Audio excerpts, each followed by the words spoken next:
I mean, I don't want to repeat what's been said in the interview. So, you all know the basis, based on the musical, which is inspired by the Victor Hugo novel about the miserable, Les Miserables, the poor of 19th century France on the eve of the 1832 uprising. And the key thing about the production was that all the performers were singing live, as Anne Hathaway explained there, with earpieces with somebody playing the piano. So what they were able to record was live sound. It's not the first time this has been done. Similar systems have worked before, but it's what they're all saying is the first time it's been done on this scale. Hugh Jackman is the central character. At the very, very beginning, we see serving the last day of a sentence. He's been imprisoned for stealing a loaf of bread for his family. And at the beginning, we see him and a whole bunch of other people hauling a ship, ropes, up into a dock, the waves crashing over him, which pretty much sets the tone for the rest of the movie. And the movie is saying at the beginning, here it comes, you are going to be completely engulfed in this experience. And he's getting to the end of his sentence. Along comes Russell Crowe, who says, okay, fine, that's it. You've served your sentence. I mean, this is all sung, obviously. You've served your sentence. And well, go on then. I think you should. Not going to do that. You've served your sentence and off you go. But, bear in mind, anything goes wrong, I'm going to be on your track. Because the first thing that happens is, he goes off, he gets taken in very nicely by a church. He immediately attempts to rip stuff off from the church. He's brought back, but then in an act of forgiving and kindness, he's told, no, actually, we gave that stuff to him. That's perfectly fine. He's then told, I have saved you in order that, I've saved you for God. I've saved you in order that you can redeem yourself and become something better. And he has a kind of Pauline moment. He has a sort of Damascene conversion, which he realises that he can become something else. And indeed, he does become something else. He then changes his identity. He becomes a successful businessman.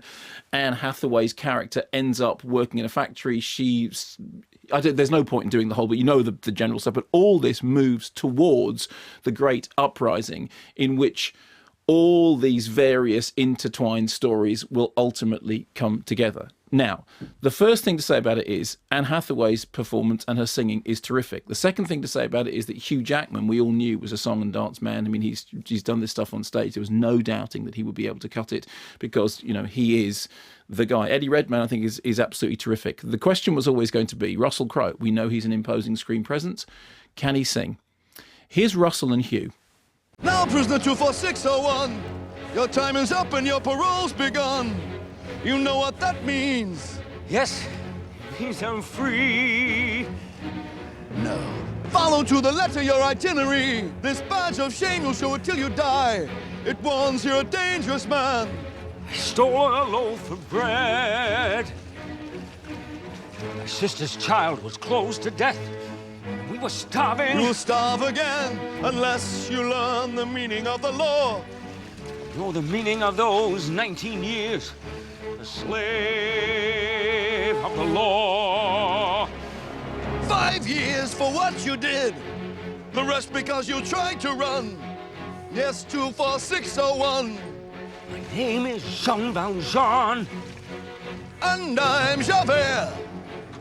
Do not forget my name. Do not forget me. 24601.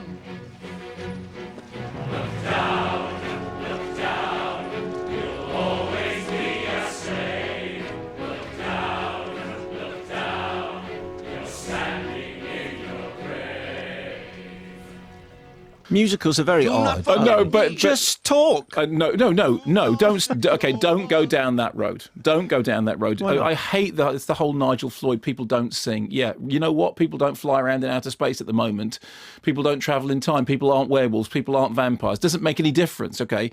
I've got nothing against the musical quality of Again. And for me, this was, I think, one of the best screen musicals I've seen since Evita, which I absolutely love. The best thing about Evita was they just went, they didn't do any, we're not going to have conversations, it's just we're going to sing every line of it. And this has a similar quality to Alan Parker's Evita, which is that you go, okay, everything turned up to 11, it is full on, and everyone's performing at the top of their game, and top of their voices, and that's absolutely fine.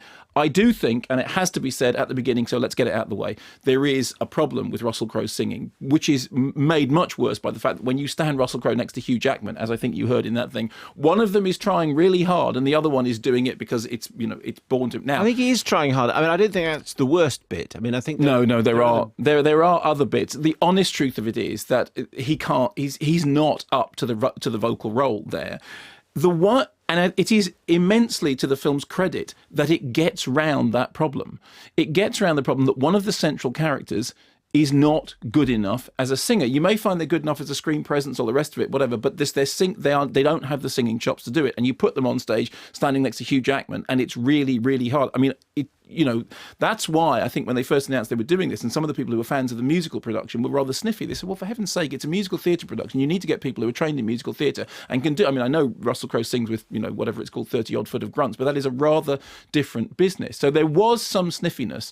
And of all of the cast, Russell Crowe is the person who does do I'm sorry, I compared it to an X Factor contestant doing an impression of Tony Hadley from Spandau Ballet, and I do think that is what it sounds like! But everything else... Someone who doesn't want to sing, you've done a lot of musical numbers today. Yeah. Everything else is solid enough that they get away with it. And of course, the one redeeming feature of that is that character is not meant to be likeable. At least for most of the drama, he's not meant to be likeable. And certainly, there's nothing likeable about Russell Crowe's singing. And so, perversely, those two things come together. The other thing that's really significant is that the question about taking it from the stage onto the screen, when you look at a stage production, all stage productions, if you want to think about them cinematically, are effectively done in a mid-shot because everything is the same distance away from you. I mean, the stage, there is a depth to the stage, but essentially it's a mid-shot of people. So what Hoop does here is that he essentially does the two things which the theatre production can't do, which is the great long shot sweeping vistas of which he is very, very fond. I mean, the camera spends a lot of time coming down, rigging, going in through docks, going up through, pulling back. And, obviously some of this is physical, some of this is enhanced with computers, but the camera does a lot of that. And the other thing is close-ups, because those are the two things that you don't get in theatre, or at least you can apply them, but in actual physical way, you can't suddenly put the audience's face right up close against the singer and then pull right back to half a mile away down the road. And there's always the question about how you open up theatrical productions, and I think he's made a smart decision, which is that mid-shot is the thing the theatre can do, therefore we're doing, longer sweeping vista and close-up. Some people have balked to some extent about the close-up, but I think it's interesting just how much he makes the close-up work, particularly in the case of Anne Hathaway, and you touched upon this in the interview.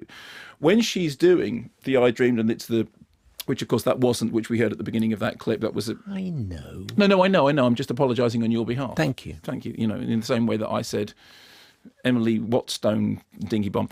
Emma Watt's still to get in touch, by the way. But the intimacy of having that song delivered so, quietly, breathily, almost so that during, parts of it, she breaks almost into conversation, almost into half whisper. The sort of stuff which on stage you simply couldn't do because you'd be, works really, really well. The other thing is that when you're transferring any musical to the screen, you have to make sure that what you don't do is leave people thinking, well, actually, that's great, like an advert for the theatre, but I thought it was better in the theatre. Now, I have to fess up, I haven't seen Les Miserables in the theatre, partly because I never felt like I particularly wanted to go and see it. I mean, I felt it was the same with Evita. I hadn't seen Evita in the theatre. Did you see the stage production of Les Miserables? I haven't read the book, haven't heard the songs. As far as I'm aware, never seen the show. Okay. Well, I think you'd know if you'd seen the show. You wouldn't you wouldn't have just seen it by mistake. Didn't go and see it, fall asleep, and then walk out thinking, what was that? Fine. Maltesers were nice, but I didn't remember the But for years and years, having been walked past, Cambridge Circus, the theatre where it's showing, the theatre where every time we walk past Nigel Floyd, because he is the origin of this joke, we'd go, oh, look, it's Les Miserables and his orchestra. And then you'd see the picture. And do you laugh every time? Well, it's Nigel, so I love it, And you'd see that thing, you'd see the thing, and you'd see what the production looked like was an awful lot of, oh, God, blimey, Governor, let's have a revolution. And there are moments. There are, definitely Oliver-style moments. There are. God, yeah. Those Parisian kids, they all talk like I London. do. I think we better overthrow them aristocracy, but let's have a bun first and a bit of a knees up, will you? But, again, crucially, the movie is going forward at such a whack and with such emotional intensity that you get away with it. And funnily enough, exactly the thing that always put me off the stage show, which I haven't seen, but from the outside, that's what it appeared to be selling. When you look at the big, standees and the poster itself, the big, cardboard cutout thing, that's what I always worried that it was going to be like. And you sat with me in that screening room. We sat there and watched it.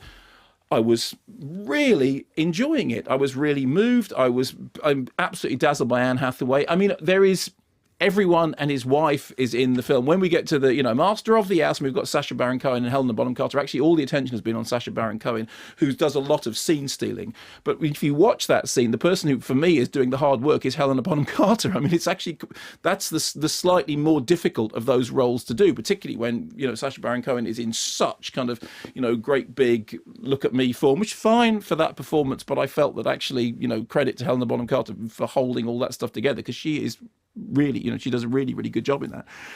And also that when you consider that what you have is this kind of complex, rambling, intertwining narrative that is going to end up, with barricades and fires, it holds itself together emotionally very coherently. So with the exception of the fact that Russell can't sing, and that I went in with reservations about Les Miserables and his orchestra anyway, based entirely on prejudices about the publicity for the theatre production. I was swept along in it. I thought it was very, very well produced and handled, and for me, it was the best of its kind that I've seen since Evita, and I love Evita.